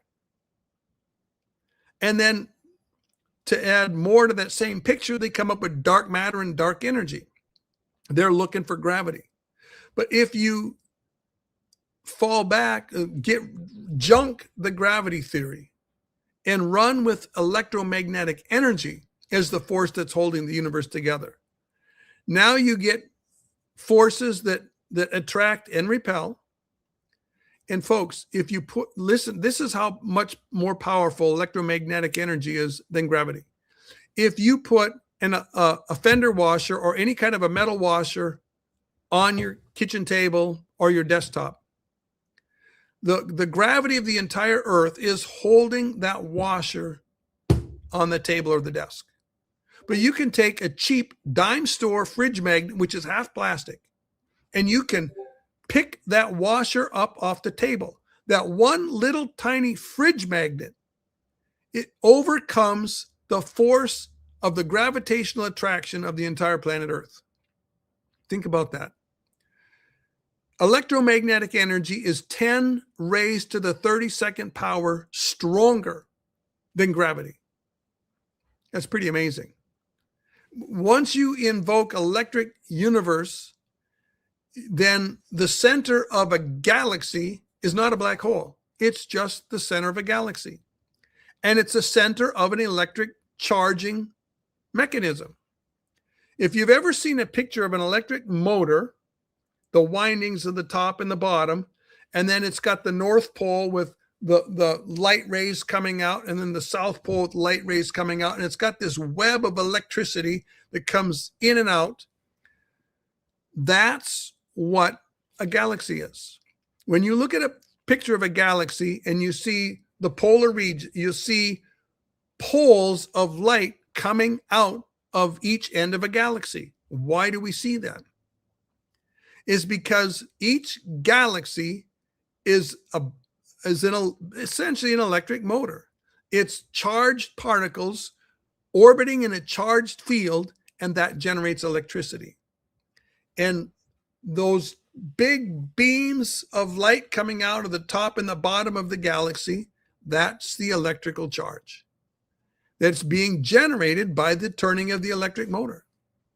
So every galaxy is a gigantic electric motor. And check this out.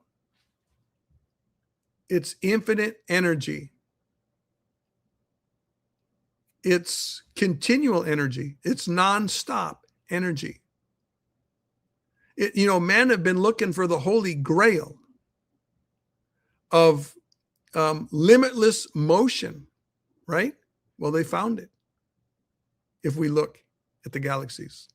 So each galaxy is making enough electricity to charge all the lights in the galaxy on wireless circuits. Every star is not merely and only a nuclear reaction that's going to burn out and then just go dark. Every star is a plasma discharge on a perpetual energy motion universe that's perpetually charged for all of eternity. God has made an infinite, eternal universe. And once the curse is removed, it will run like a top for all of eternity. So the electric universe, it's infinite. All the motion you see is orbital. It's a gigantic clock capable of measuring infinite amounts of time. There's no black holes. There's just the center of the galaxy. It's pretty amazing once you go into it. And just Google electric universe and you'll find 2 or 3 really popular sites. There's lots of information there. 40, 50 years ago, there was only a handful of scientists who held to the electric universe theory. And now there's a growing, significant minority of scientists who follow the electric universe theory. And they follow it because science is not supposed to be a bunch of gatekeepers bowing down to evolutionary theories. Science is supposed to be objective, testable, and observable. Now, here's a couple more interesting things about the electric universe. The standard model says the sun is a nuclear reaction. But the electric universe people over 5 decades ago made predictions about the temperature grades in the sun. And they predicted, based on the electric universe model, that the temperature grades in the sun would be similar to a plasma light bulb. That the core would not be the hottest place. It would be cool, relatively cool. The hottest place would be in the sheath, not the surface, but the sheath outside. And they walked through the temperature grades, very, very different on their theory than the temperature grades you'd see in a nuclear reaction. And sure enough, when the actual temperature grades of the sun were measured, they discovered that the electric universe temperature grade theory was vindicated. Doesn't mean scientists said, oh, we were wrong. No, they didn't give up on the standard model of the sun, and they still mocked the electric universe. Here's another one I'll give you, and then we'll move on. The standard model for comets says comets are dirty snowballs. They originated in this far distant Oort cloud, which no one's ever seen. They just theorize it exists out there, and they need it to exist because they believe that comets are dirty snowballs. And these dirty snowballs are just accretions of little bits of ice and frozen nitrogen and frozen whatever that's come together. And over the years, it picks up a little bit of dust here, a little bit of grit there. And so it might have a little bit of pebbly surface, but it's a frozen snowball. So we've sent out missions to a half a dozen different comets and landed probes on those comets. And we've sent some of these probes with carbide drill bits to drill into the surface of that snowball. And lo and behold, what do we find? First of all, we find that the mechanisms for the feet to actually get a solid grip on that dirty snowball don't work because it's not a dirty snowball, it's rock. And then we find that when they tried to drill into the surface of that dirty snowball, they found that they couldn't drill into it. It was solid rock. Of course, mainstream science doesn't admit, oh, it's just a rock. What do they admit? Oh, man, this is the hardest ice in the universe. It's funny how when people get a prejudice, they can hang on to that prejudice no matter how much observational science tells them they're being a knot-headed knothead. But that's just the way prejudice goes. Religious prejudice, scientific prejudice, whatever, political prejudice. Folks, the greatest thing you could ever do for yourself is get rid of your prejudice, period, and just be a fact-based observer. Facts of history, the facts of grammar, the facts of the Bible is your foundation, of course. And when history agrees with the Bible, you run with it. And you're going to find that history does agree with the Bible. You're going to find that science agrees with the Bible. The God who wrote the book of geology and the book of geography and the book of history also wrote the book of the Bible. Well, anyway, I blabbered on about the electric universe. We could talk forever. How many galaxies are there in the universe? Countless, infinite. Not billions, not quadrillions, not quintillions. A Google, more than a Google raised to the billionth power. It's infinite. There's no end to the universe. You will never travel to the last cool galaxy in eternity. Has a red heifer already been sacrificed as a test? I have read accounts of a rumored sacrifice.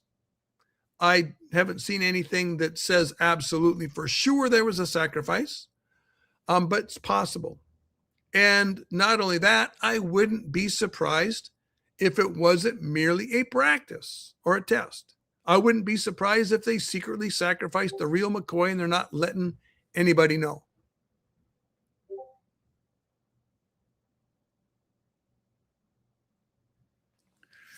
Okay, does no one know the day nor the hour pertain to a rapture? If we can count, especially when abomination and desolation happens at the midpoint of the tribulation, we can count 3.5 years to his return.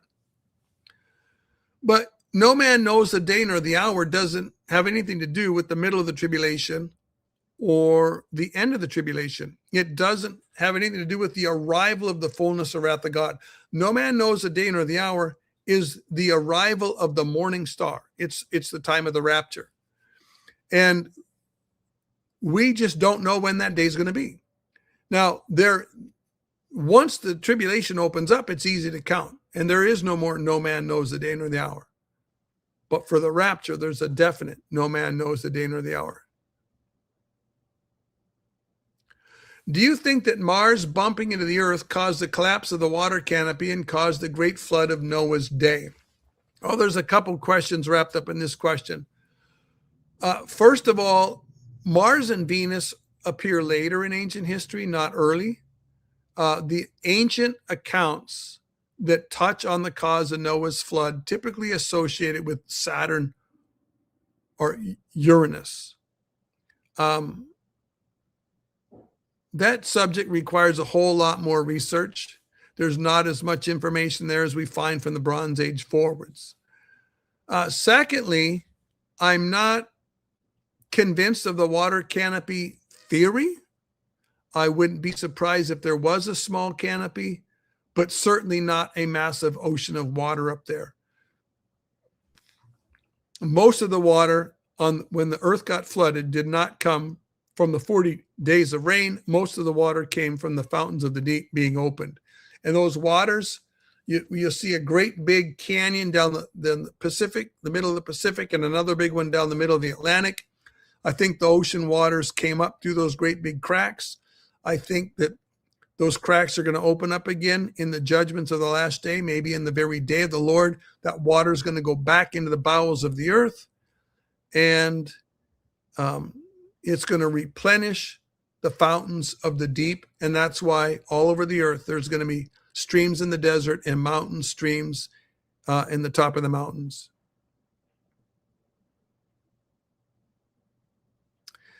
Did Velikovsky mention UFOs?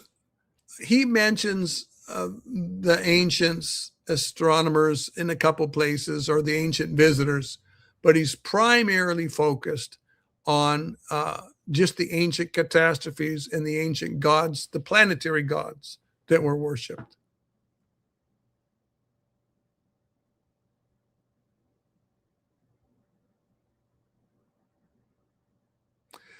I have read that Barabbas's name was Jesus Barabbas. Have you looked into this? No, I've never heard of it.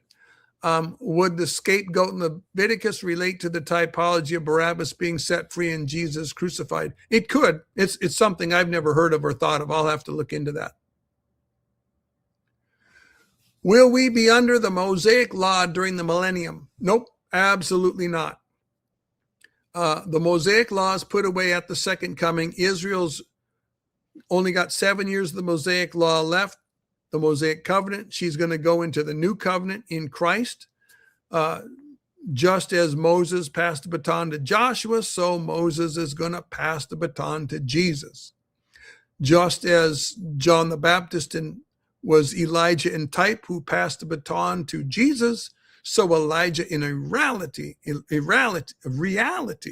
going to pass the baton to Jesus. We're going to go to the new covenant. Israel will be under the new covenant. She can only receive her promises under the new covenant in Jesus' blood, only through the Messiah. And the Mosaic law will be put away with forever. Now, we'll still have a temple. We're still going to have priests and ceremonies. But that's earthly economy associated with the new covenant. Right in the Mosaic dispensation, there was earthly economy associated with the Mosaic law or the old covenant. During the current economy, we have a heavenly economy associated with the light yoke of Christianity. We go into the kingdom, we're back to earthly economy, which is going to involve the temple and the sacrifices, the memorials, the feasts, and priests, and ceremonial sacrifices, which only have ceremonial value and pictorial value, and that will be associated with the new covenant.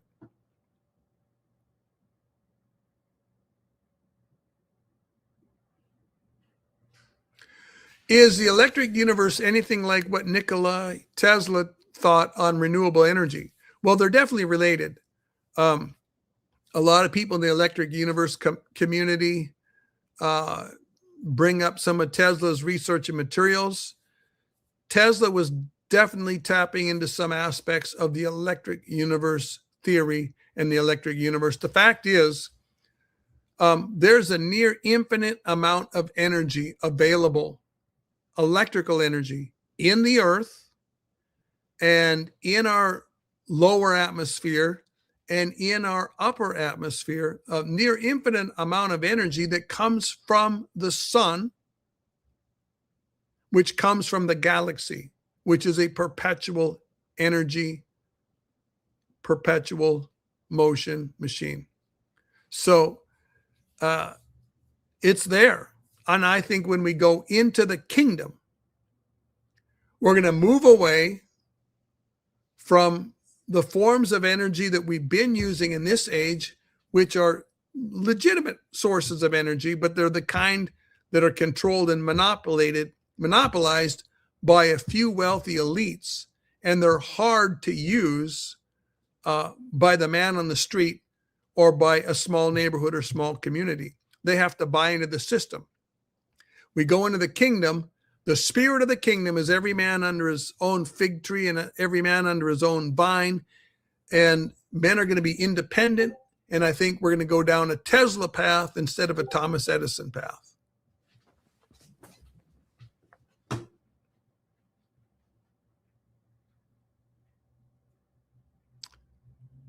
Okay, Lee, I don't get that it says he will come at a time that no one expects, and we are all expecting any day now. Well, the way to reconcile that is no man knows the day nor the hour. We need to enter into that. We can see for sure the tribulation stage is being set. And because we see the stage being set for the tribulation, we know that the rapture is near. This works the same. That we know that Thanksgiving is near because we see people putting up Christmas decorations. So we can't know the day nor the hour. We just see that it's coming and it's relatively close, but who knows how close for sure. There is no sign or no group of signs that point specifically to the date of the rapture. There's no hidden information in the Bible that points to the date of the rapture. To me, it's sad that so many Christians invest so much energy in trying to find the secret code in the Bible to nail the rapture date. And they come up with a combination of number theories and inverse number theories and just all kinds of Jewish rabbinical superstitions applied to the King James Bible. They fudge the math, they fudge dates, they look for anything they can stretch and twist to make a theory work. I think we should just give up. We don't know the day or hour of the rapture. Personally, I don't think the rapture is associated with the Jewish feast day. When the Lord Jesus went up in his ascension, he was 40 days after the Feast of First Fruits and 10 days before Pentecost. He didn't go up on a Jewish feast day. He didn't go up on any special Jewish day. He was off of the Jewish calendar. And I think if the body went up off the Jewish calendar, if the head went up off the Jewish calendar, then the body is going to go up off the Jewish calendar. I think when the rapture happens, it won't have anything to do with the Jewish day. It won't be on a Jewish feast day. It won't be on any of the major days that the Jews have established that have become Jewish days. It won't be on a date like the 9th of Av. It won't be on a Jewish day. It's going to be a day, and this is where we come to no man. That he's going to happen on a day that no one expects. We expect it soon. We're looking at it, but we don't know the day.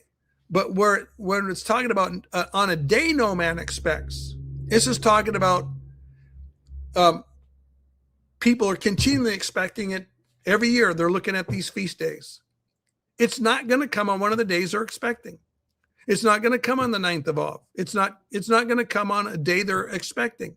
It's not going to come on a day where it's an eclipse crossing day or a major eclipse day. It's not going to happen in association with anything that men can time and date. It's going to be completely undateable. It's going to be completely non-theoretical. It's just going to happen.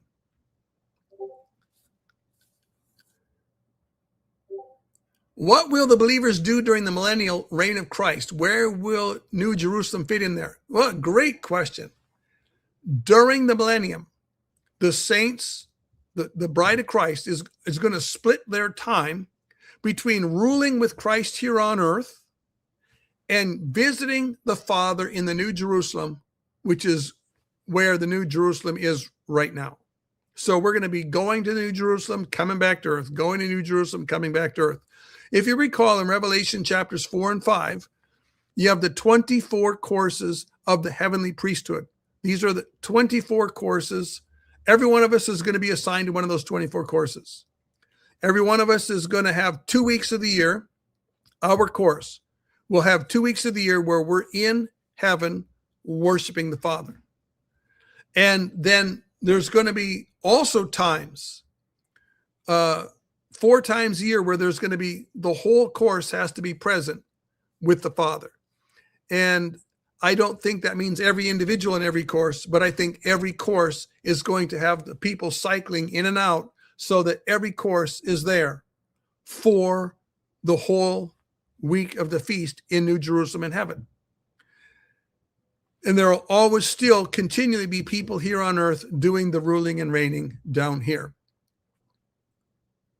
And where's the New Jerusalem going to fit in? At the end of the 1,000 years, when the great white throne is done, when we have only a redeemed humanity, and when the earth is, the redemption of the earth is finished, the redemption of mankind is finished. So we got redeemed earth and a redeemed creation and redeemed mankind. Then the New Jerusalem comes down to earth so that the Father will dwell on a redeemed earth with redeemed mankind for all of eternity. And for all practical purposes, at the end of the 1,000 years, heaven comes to earth.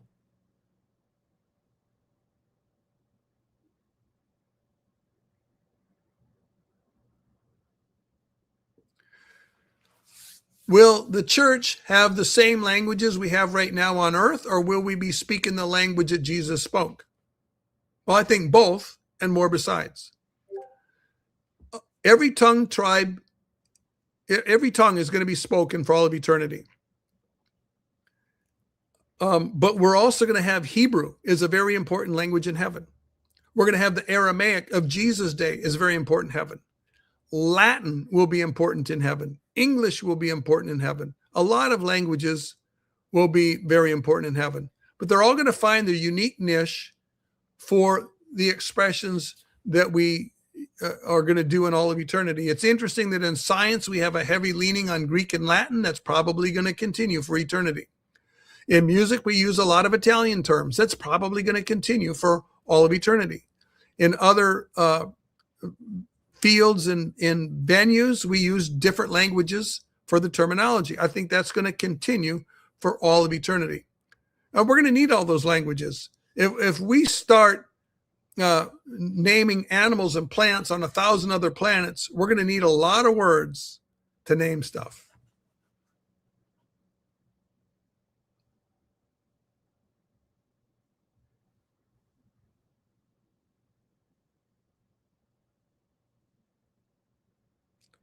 Here's an interesting question.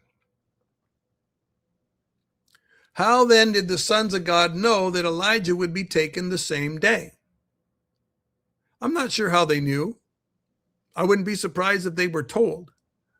But I think we can learn a few lessons from the rapture of Elijah. But the rapture of Elijah is not the picture of the rapture of the church. The rapture of Elijah is the picture of the rapture of Elijah, if that makes any sense. So you have Old Testament saint raptures, which are pictures. We have Jewish Old Testament saint raptures, which are pictures of the rapture of Moses and Elijah at the end of the tribulation. You have the Old Testament Enoch picture, Gentile, which is a picture of the rapture of the church. So you also, in a similar vein, you have the 3 Jewish young men preserved on the earth in the fire which is a picture of the Jews going through the tribulation and being preserved.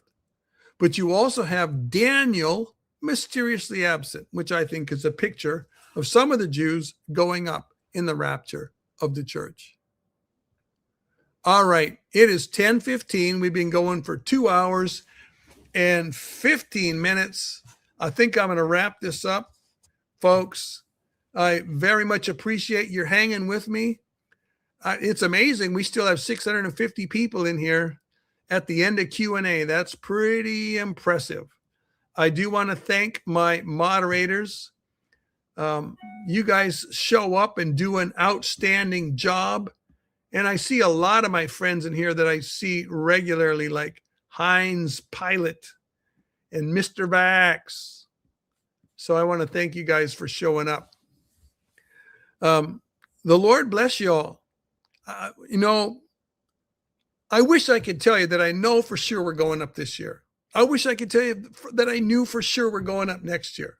But I can tell you this for sure. We're going up soon. It may not be as soon as we would like. We might have to wait a couple more years for ice cream and Heaven Bucks coffee in heaven. But it's coming, folks. And when it happens, it will be worth it all. We still got to face our trials down here. It may get a little darker than we'd like. We may get a little bit more of that nasty big brother government smell in our nostrils than we want. But we are going to go up, and we're going to go up soon. And it'll be a glorious day. So stay encouraged. Keep your eyes on Jesus. Keep your eyes on the prize in the skies. And we will see you, Lord willing, on Tuesday. Take care and God bless.